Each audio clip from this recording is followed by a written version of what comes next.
Hello everyone, today we're taking a look at the Mobula 7 Freestyle HD, and this has the HDZero all-in-one board, the AIO5 inside of it. So that means that you are going to need to have HDZero goggles or the HDZero VRX in order to FPV this thing or see what the camera sees.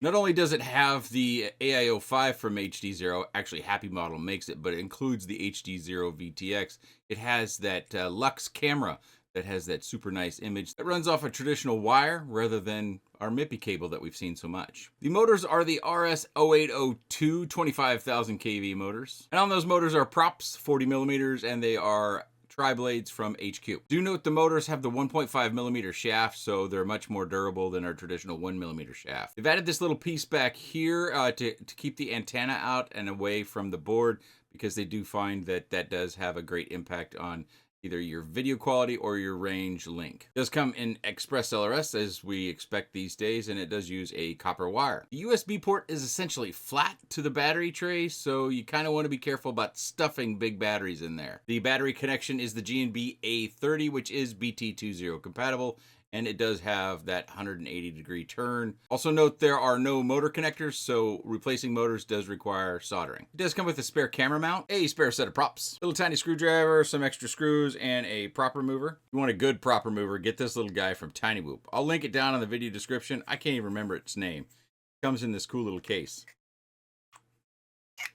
Super small. WeBleed also has this prop remover. This fork down here is a little bit thicker than we find on the one I just showed you from Tiny Whoop. So you're going to need to have a little bit of clearance or gain a little bit of clearance in order to get that prop out. This one's from Tiny Whoop, and you can see how that wedge is really narrowed down. See that Tiny Whoop one, it gets real thin. The WeBleeds are pretty thick. And last but not least, it comes with 2 sheets of stickers. It weighs 24.65 grams on my scale. I flew it with these batteries. This one also fits, but I didn't fly it because this is a much older style of G&B battery. These 3, while you can probably stuff it in there, I wouldn't advise it because it's going to be riding on the USB port. With the G&B 550, it weighs 37.84 grams. With the Beta FPV Lava 450, it weighs 37.14 grams. With the Tiny Whoop 450 milliamp battery, it weighs 36.9394 grams. With the WeBleed 450, it weighs 36.51 grams. All these 450s are kind of loose in here, so you're going to be reliant on the battery connector holding that in, one way or another. Tiny Whoop one's loose too. Beta FPV is loose. With the G&B 550, it's pretty snug in there. And yes, I did break part of the battery tray in my flight testing.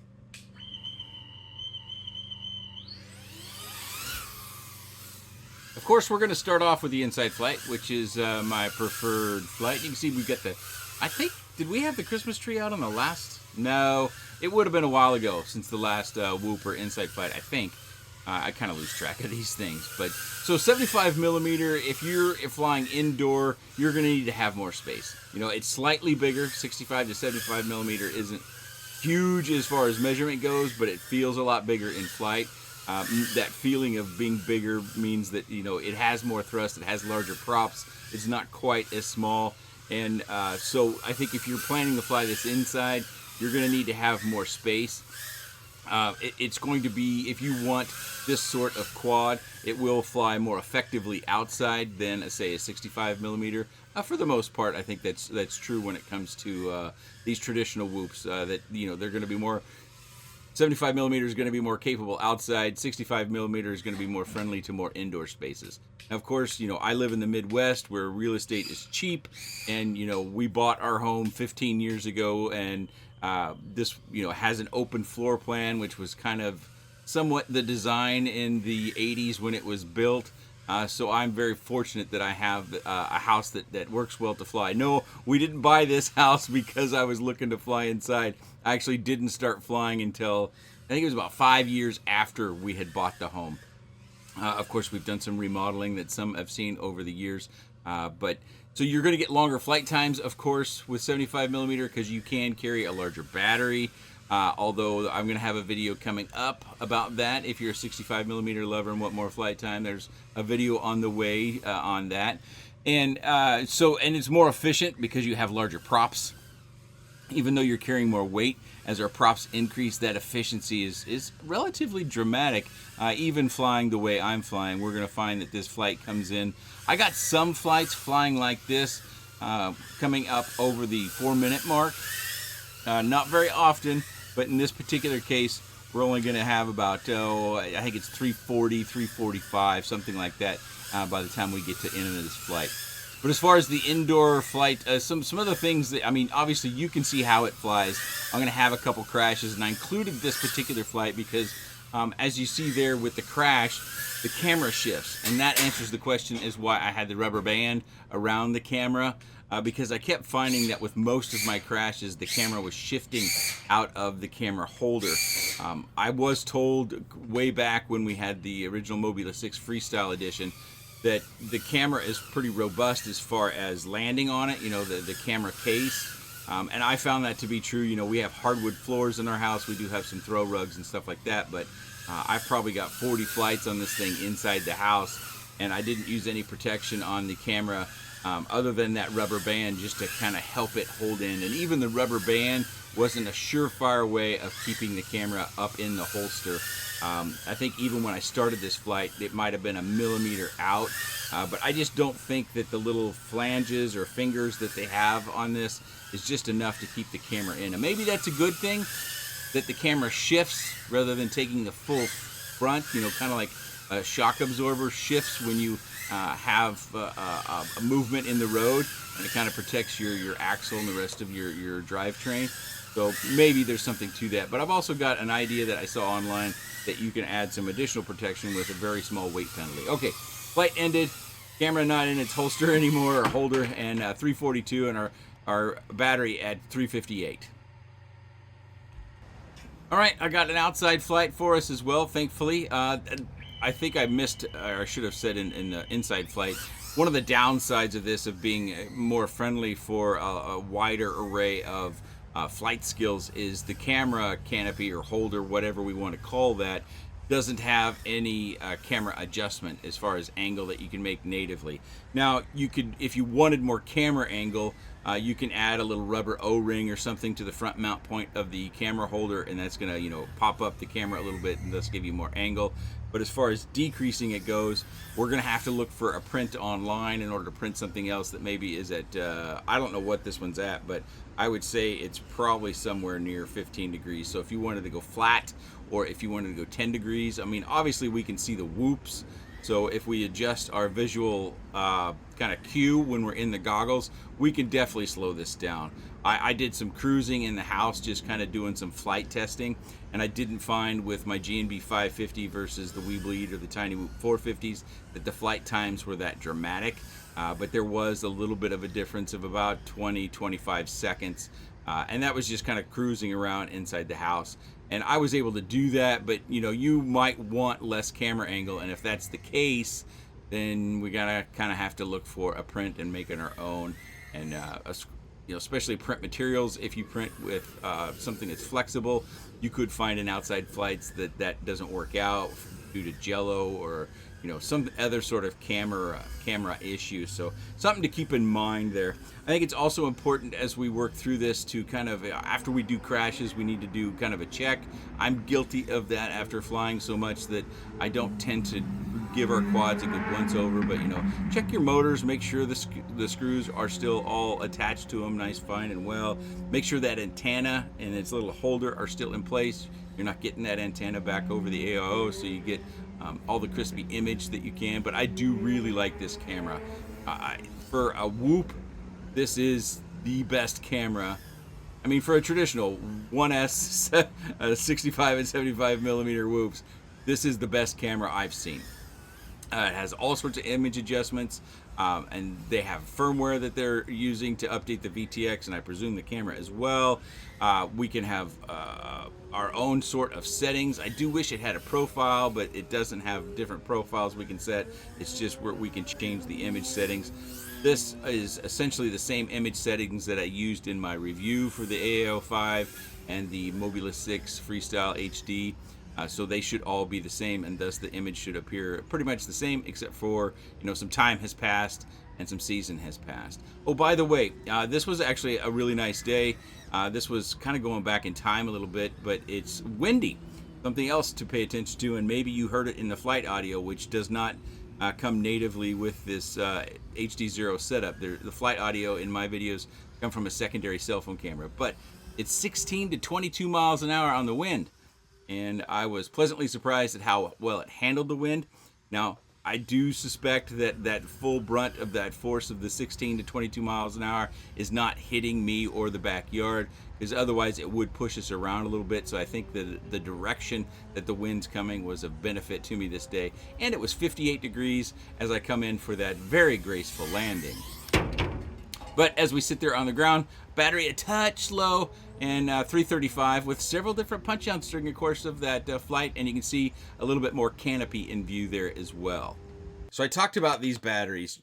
You're going to be able to stuff these in because the frame is plastic, the battery holder is plastic, and so to some degree it's pliable. But if you go stuffing in an 850, then I can't assure you that you're going to be able to go back to, where'd it go?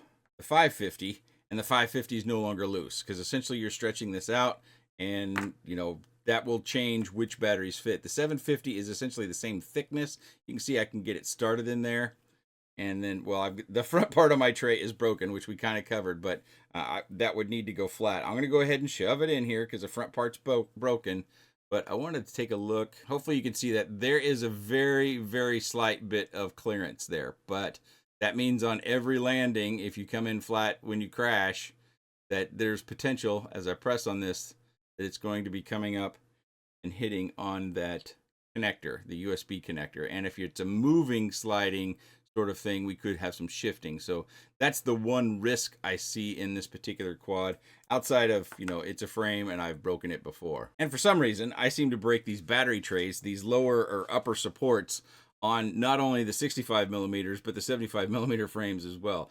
Is anyone else struggling with that? Because I looked at some old frames and some old pictures that I had in my storage, and it's either this one or the back one gets broken on a lot of my Whoop frames. It's a silly thing, but if you're struggling with that, let me know down in this comment section, because I don't want to feel alone. I did mention we have the opportunity for some additional, if you want some additional camera protection. I saw this online where somebody had posted they'd taken an old Mobula. Is this the Mobula 7 canopy or the Mobula 6 canopy? It used to look like this. But you basically just cut the face of it off and then you mount it over the top. So all it's really doing is giving you some protection from that top impact. And you may need to do a little bit more trimming on this. But that is something that can help, keep those impacts from the very top from hitting the camera, because the cameras are expensive. You do want to protect those. Again, if I had 40 flights, I had at least 80 crashes. Now, does that mean I just got lucky 80 times and didn't break the camera? Possibly. If you fly in concrete areas, or if you gorilla whoop or what have you, I would do something like this to help give the camera a little bit more of a fighting chance. The rubber band is a really small thing. I bought from eBay, I think it was eBay, many years ago, a bag of loom bands. Actually, on the label, it says twists bands. Probably some sort of trademark on loom bands. But so I bought this pack probably 7 years ago, and I'm still working through them. And that's what I use to help secure the camera, because it's really hard to see, but right back here, it's got little hook that should go on both sides. And I just don't think that the holder has enough structure to where those hooks actually get a good enough bite onto the camera where it keeps you in there. Because obviously, I added this rubber band after I kind of fought through my first couple of flight sessions, and I noticed the camera kept coming back, and even when I would squeeze it back in, I could see I wasn't getting it all the way seated right here. I would get like a millimeter. And then I found that I once I took the screws out of the canopy, I could get the bottom lip of the camera up into the holster, and then from there I kind of understood a little bit better about how the camera seats in there. But even with it firmly seated, as far as it's designed to go, I still found that the camera would slide back on some impacts, probably, when you go sliding in across the ground. But again, as I mentioned, no soldering, or excuse me, you do have to solder the motors if you need to replace some. The camera also solders onto the main board. Everything is directly on the board. We need to double check to make sure that our antenna, or our UFL connector, is connected, as well as the antenna being off the board. You might remember I mentioned in my Mobula 6, I ran it out back because of advisement that HDZero had about the antenna placement, and at that time they didn't have this little piece in order to be able to do that, so I just ran it out back. And this was a prototype camera holder, and I don't know what the plastics are, but it's very, very firm. This is obviously now a plastic mold. This is actually the first time I've run the production camera holder, and it's held up quite well through all my flights and all my crashes. As far as flying these things outside, when it comes to plastics, I don't fly them outside under 40 Fahrenheit, that is. So you can take that advice or not. It's up to you, of course. And I'm talking about the traditional plastic tiny whoop frames, little guys like this. When it's 40 degrees Fahrenheit or lower outside, I don't fly them out there because I think it makes the plastic brittle, and so that you break them apart on simple little crashes. The further down it gets, the colder it gets, and the plastics they're just not made to be in that sort of cold. It makes them hard, it makes them brittle, and then if you do crash, you should expect a break if you're out flying in 35-degree Fahrenheit weather and you hit something hard like a tree or pole or a building. Yeah, you're probably going to have some breakage. If you don't, just count your lucky stars. So whether you want the 75 millimeter or the 65 millimeter, they're the same price.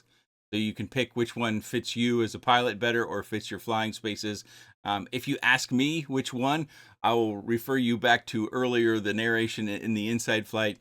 For most people, inside 65 millimeter is going to be the way to go. I used to advocate for 75 millimeter inside, even 2S, but our 1S 65 millimeters have gotten so much better in the last couple of years that I don't think that that's really necessary, at least for my preference. 75 millimeter does give you longer flight times. It is going to give you a little bit more thrust to do bigger maneuvers potentially, and you may find that it handles the extra little weight just a little bit better than the 65 millimeter version does. But essentially they're the equivalent quads in different sizes, so whether you want one of each depending upon the day, or you just have one, they should be available, or at least this one should be available coming up in the next week or two. I was told end of December. You should find that on the HDZero website. The Mobula 6, I will link it down in the video description. This is the Freestyle HD version. There's also a race version which has the Eco.